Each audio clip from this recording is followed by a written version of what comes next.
प्रातः काल का समय सूर्योदय होने ही वाला था।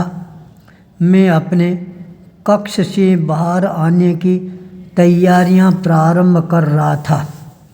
अचानक मेरे सामने एक आकृति है, वह खड़ी हो जाती है दरवाजे पर दोनों हाथ लगाकर। आवाज़ गुंजायमान होती है, कहाँ जा रहे हो? पता है आज 22 जनवरी 2023 का रविवार का दिन है। आज गुप्त नवरात्रा है, यह प्रारंभ हो रहा है।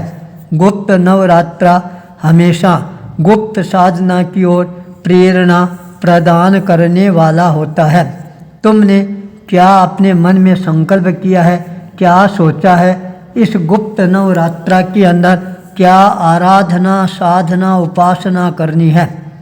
जब यह आवाज़ मेरे कानों में गुंजायमान होनी प्रारंभ हो जाती है, मैं अपने आप को उसी स्थान पर स्थिर करने का प्रयास करना प्रारंभ कर देता हूँ। मेरी स्थिरता धीरे धीरे अपने आप ही बढ़नी प्रारंभ हो जाती है। तभी भीतर से आवाज़ आती है, और अपने को कुछ भी नहीं करना है।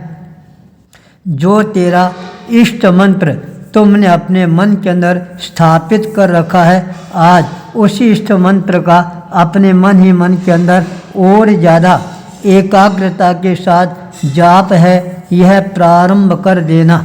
मेरा संकल्प बल है, आत्मबल है, आत्मविश्वास है, वह और ज़्यादा वृद्धिंगत होना प्रारंभ हो जाता है।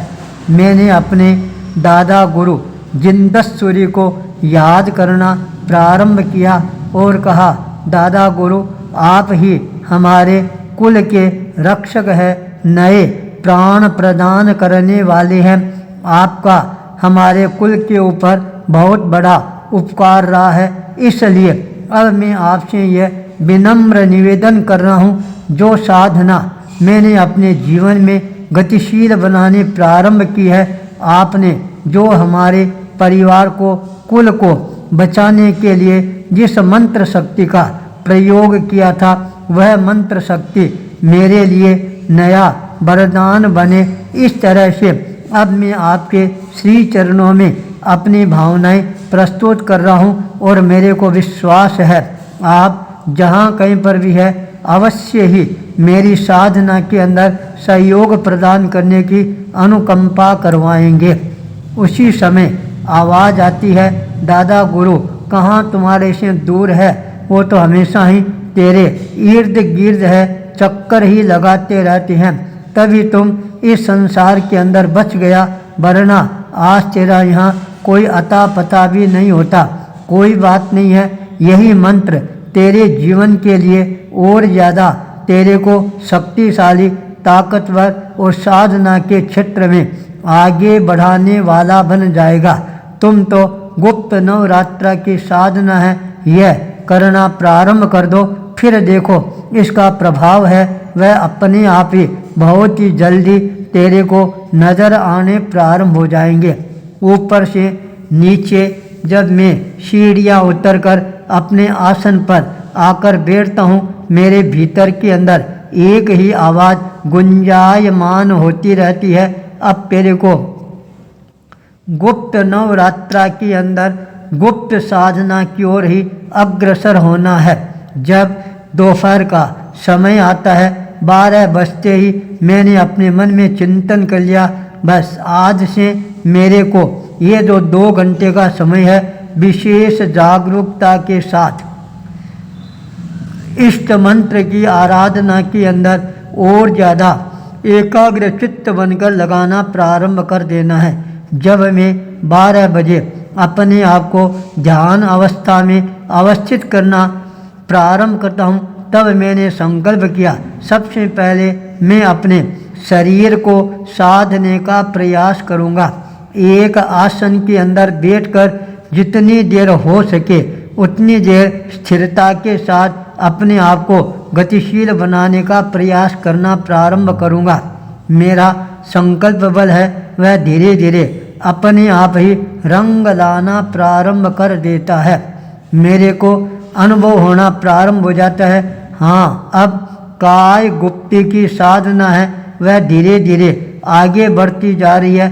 केवल मनोगुप्ती की साधना और तेरे को विशेष रूप से करना है।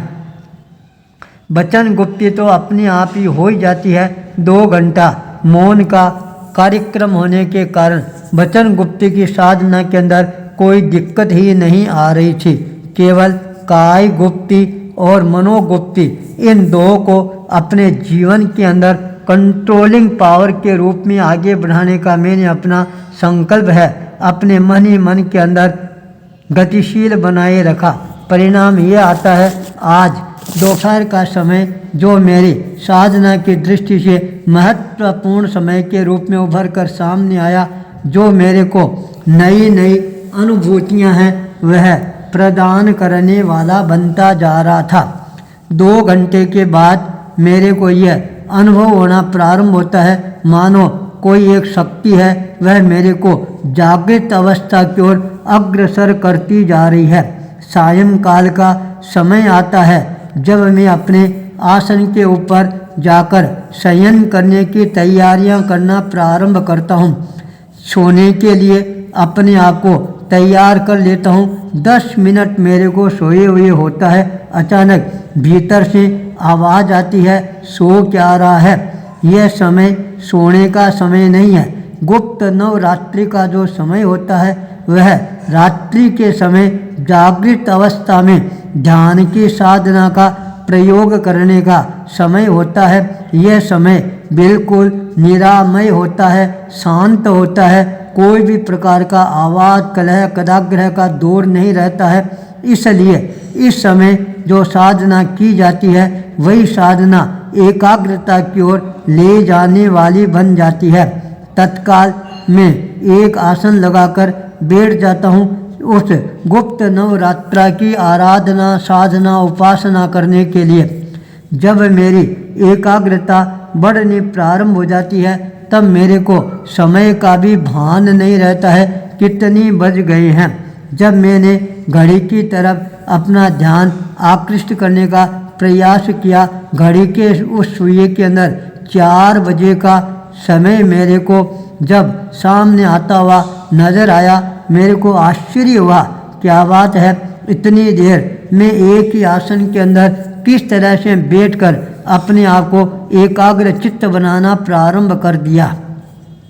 4 बजते ही फिर मैं अपना नित्य का जो क्रम है वह क्रम करना प्रारंभ कर देता हूँ। मंत्र शक्ति की उपासना के साथ के अंदर प्रातःकाल 1 घंटे का समय है। मैं अपने स्वाध्याय के लिए निश्चित मैंने कर रखा है।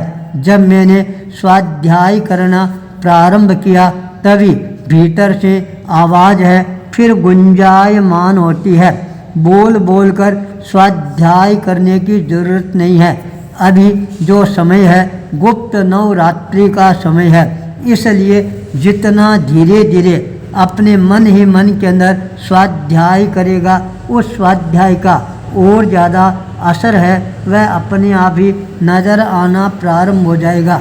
मैंने तत्काल अपने भाषा समिति, भाषा प्रगणा के पुद्गलों के ऊपर कंट्रोल करने का प्रयास करना प्रारंभ कर दिया और अपने मन ही मन के अंदर स्वाध्याय का क्रम है वह अपने आप ही गतिशील बनाना प्रारंभ कर देता हूँ। जब मैंने मौन अवस्था में स्वाध्याय का उपक्रम प्रारंभ किया वह मेरे लिए और भी ज़्यादा महत्वपूर्ण बनता जा रहा था।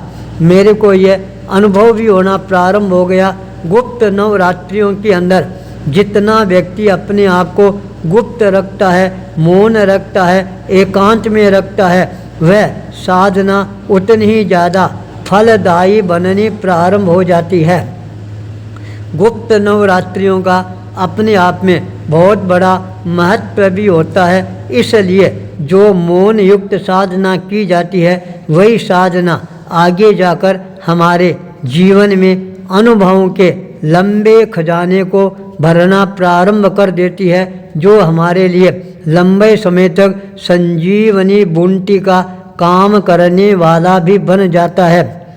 22 जनवरी का दिन गुप्त नवरात्रों के साथ के अंदर नई ऊर्जा, नई ताकत, नई शक्ति, नई साधना की ओर मेरे को गतिशील बनाने वाला बन जाता है। आचार्य भूपेंद्र।